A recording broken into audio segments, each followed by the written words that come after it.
Friends, అందరికీ నమస్కారం. Welcome to my channel. ఓ మానవా, ఈ నిశ్శబ్దం వినిపిస్తుందా? అది నీ ఆత్మస్వరం. నువ్వు భయపడుతున్నావు, కానీ భయం నీ శత్రువు కాదు, నీ బలం గుర్తు చేసే కంట. ప్రపంచం నీకు విలువ ఇస్తుందా అని అడుగుతున్నావు. నీ కర్మనే నీ సమాధానం. ఫలితం కోసం పరిగెత్తితే ప్రయత్నం అర్థం కోల్పోతుంది. నీ చేతిలో ఉన్నది కేవలం కార్యం, ఫలితం నా చేతిలో. నిన్ను నువ్వు చిన్నవాడిగా చూసుకుంటే ప్రపంచం నిన్ను అలా చూడటం నేర్చుకుంటుంది. ఓపిక లేని మనసుకు విజయం భారమే. ఓపిక ఉన్న మనసుకు సమయం మిత్రుడు. నీ కన్నీళ్లు బలహీనత కాదు, అవి శుద్ధి చేసే అగ్ని.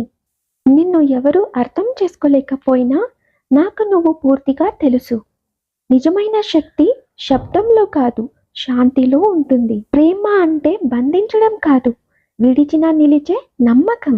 నువ్వు ఒంటరిగా లేవు, నీ ప్రతి శ్వాసలో నేనున్నాను. తప్పులు చేయటం పాపం కాదు, నేర్చుకోకపోవడమే పాపం. నీ గతం నిన్ను బంధించదు, నీ భయం మాత్రమే బంధిస్తుంది. పడిపోయావా? అది ఓటమి కాదు, పాఠం. రేపు కోసం జీవించకు, ఈ క్షణమే నీ యుద్ధ భూమి. నీవు బలంగా ఉన్నప్పుడు అందరూ వస్తారు, బలహీనంగా ఉన్నప్పుడు నీవే నీ తోడు. అక్కడే భక్తి పుడుతుంది. ప్రశ్నలు అడుగు, కానీ నన్ను వదలవద్దు. నీ హృదయం స్వచ్ఛంగా ఉంటే నీ దారి తానే వెలుగుతుంది. నీ చిన్న ప్రయత్నం కూడా ఈ సృష్టిని కదిలిస్తుంది.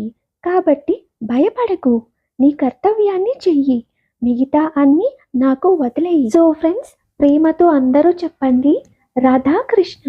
ఫ్రెండ్స్, ఈ వీడియో మీకు నచ్చినట్లయితే please like, share and subscribe to my channel Manasa Simha. Thank you.